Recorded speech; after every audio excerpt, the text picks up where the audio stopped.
Questions for Mr. Bernard, and I'll let you go ahead and read the verse, but I'd like if you could explain to us John 17:5, please. John 17:5. And now, O Father, glorify thou me with thine own self, with the glory which I had with thee before the world was. Jesus is here praying as a man. He prayed in his humanity, of course. He prayed in the days of his flesh, Hebrews 5:9. And so he was speaking to the Father. In fact, in verse 3, he says, this is life eternal, that they might know thee, the only true God, and Jesus Christ whom thou hast sent. So he's thinking of the Father as the only true God, the full, undivided Godhead. So he is a man.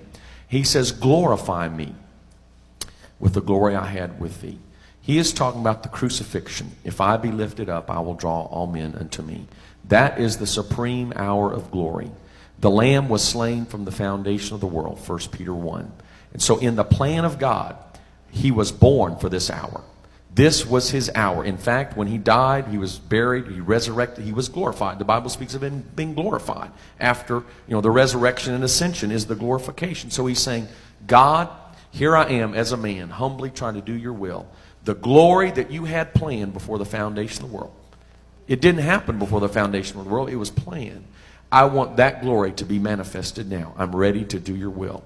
It's not talking about glory as a second person of the Trinity, because if God will not share his glory with another, how could a member of the Godhead, if there were such, lose glory? How could God lose his glory and have to get it back? And finally, later in this chapter, he talks about sharing this glory with his disciples. He can't share his divine glory with his disciples, but his death, burial, resurrection, ascension, he did share with his disciples. I think this is just one more example of